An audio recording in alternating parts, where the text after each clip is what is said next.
Ministers will be able to block the release of some prisoners and stop others getting married under new plans to overhaul the parole system being announced today. Well, let's speak now to the Justice Secretary and Deputy Prime Minister Dominic Raab. He joins us now from Westminster. Mr Raab, good morning to you. Good morning. So this bill, first promised 8 years ago. Proposals were made in May of last year. Today we have the detail about what it involves. What is different about what we've heard today? Well, these two important manifesto commitments that the Prime Minister and the Government are delivering on. On the front of victims, if you like, we're making sure that the code, which sets out the information, the support services, the accountability that victims should get from the police station right the way through to the decision to go to court and pursue a prosecution, that victims get that support and those standards are met. And both at the local level with police and crime commissioners and through the national level with inspectorates, we're increasing the teeth, the accountability to make sure victims are front and centre of the criminal justice system. And then secondly, and it's related, we're delivering our commitments on parole reform, which is how we decide when and the conditions under which dangerous offenders are released. I want to make sure that the drift away from public protection is curtailed, so we've got much clearer exclusive focus on protecting the public. I want more law enforcement officers recruited to parole board panels because I think they have a sharper sense of real world risk. And then thirdly and critically, as you mentioned, we're reintroducing a ministerial check to be able to prevent the release of murderers, rapists, terrorist offenders and child killers, again, to make sure that on this delicate question of risk with the top tier, the most serious offenders, we're doing everything we can to protect the public. You said there it's about determining who will be released. Is that your job? The parole board is set up as an independent body. It hears submissions from interested relevant parties. They each make their submission to that board and a decision is reached. Is this not just the case that politicians want to have and ministers want to have a say on who is released on those big, high-profile, headline-grabbing cases? And that's not really your job, is it?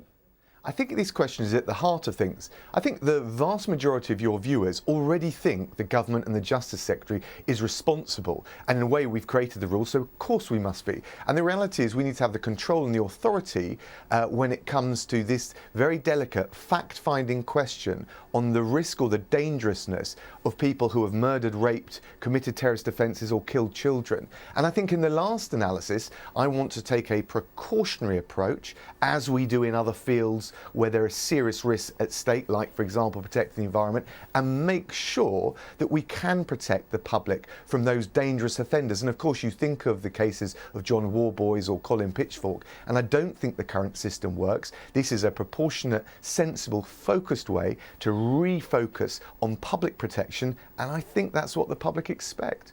Is it right that you would be able to intervene and overrule that independent board? Well, yes. In the last analysis, for the most serious offenders, where determining risk is fiendishly difficult because they've committed very serious offences, often a long time ago, and it's quite difficult to tell. And I think that there ought to be a check.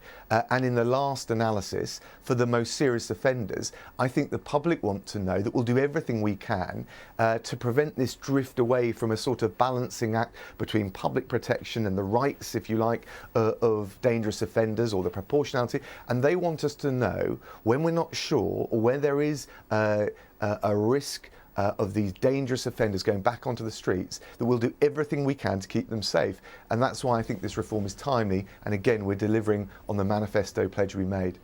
You talk about putting victims' interests at the heart of this bill and making sure that they get justice. Now, it is the job of the Victims Commissioner to advocate on behalf of victims and to scrutinise the bill.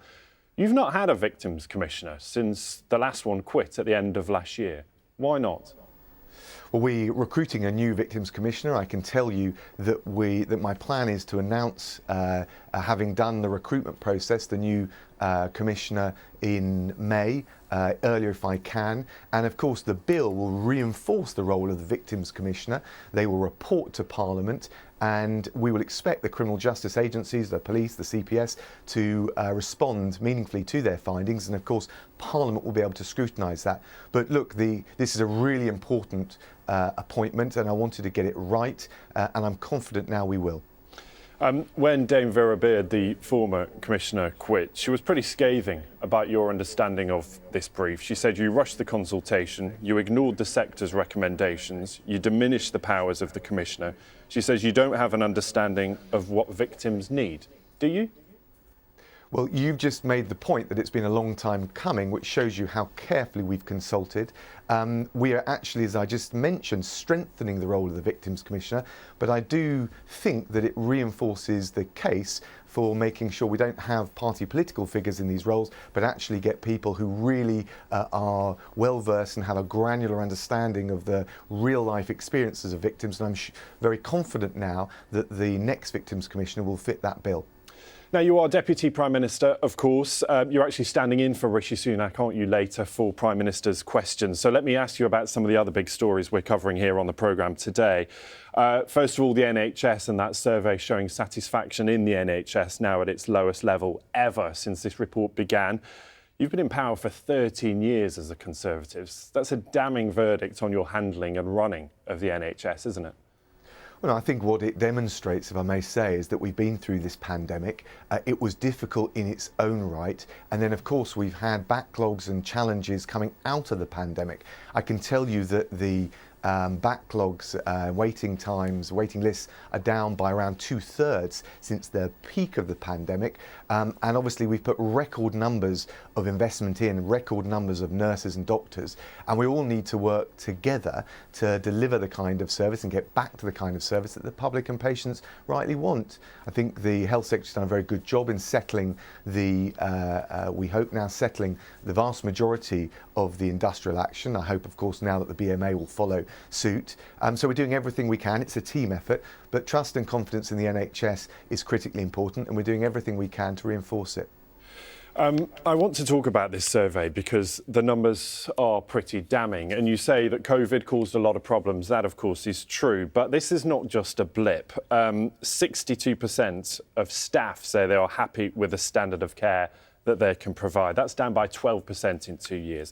Only 21% of those staff say that they have enough resource to do the job properly. 45% of them say they witnessed errors, near misses or incidents that would have been damaging to staff or patients. I put it to you again, the NHS is not being properly run. No, I don't accept that. I think you're seeing the aftermaths of the pandemic and the challenges of the backlogs, and we're doing everything we can. And as I said, the waiting lists are down by 64%, I think it is, or 65% since the peak. But look, there's more to do. We're investing record numbers and record amounts into the NHS, more nurses, more doctors, more people going into training. There's also the reforms we need to see to alleviate that pressure, whether it's on GP practices or on the acute sector, the But A&E can you wards. alleviate that pressure? Because there was a Guardian report this week. It's a government report that was leaked to the Guardian. They say that there's an NHS staff shortage of 571,000 staff coming down the line, that the NHS will not be able to cope. Well, and that's why just putting record volumes of cash and staff into the NHS will not alone, without reform, meet the requirements that we need. That's why we're doing a lot more use of digital and technology to get more productivity out of the NHS. We are changing the way diagnosis with diagnostic hubs is done, so we catch things earlier. There are reforms that need to take place. We've been talking about greater role for pharmacies, for advanced medical practitioners. So we do need to do things differently. The money's going in, the reform is going in. Hopefully the BMA will follow suit with the other unions and we can get all of those crucially important staff back to work. It's a team effort, but I'm confident that after this pandemic, which has had a hugely draining effect, we will get back to the high standards that patients rightly want. Let's also talk about the proposals this morning to potentially house migrants on boats that would be floating off a port. At the moment, there are 51,000 migrants. They are housed in 400 hotels across the country. It's costing, about £6 million a day. Do you know how many boats you will need to house all those migrants? So first of all, in terms of the challenge, it cannot be right that people coming here, particularly when they're coming here illegally, are housed in hotels at a cost of £6 million a day. Not only is that a huge cost to the taxpayer and deeply frustrating for many people that see that happening, but also it increases the pull factor that encourages the criminal gangs to send people on these terribly perilous and dangerous missions. Sure, people will understand that. It's a question of how this will be handled. As we said, 400 hotels currently being used. How many boats will you need? So yes, I was just explaining the problem. We've got to deal with this. We will look at the whole range of options, low-cost accommodation, ex-army barracks, and where it's appropriate, as has been used elsewhere in Europe and I think in Scotland as well, vessels, if they can safely and responsibly be used. And I can tell you that the Immigration Minister will set out these proposals in detail in the House of Commons later today. OK, Dominic Raab, it's good to talk to you. Thanks for being with us this morning.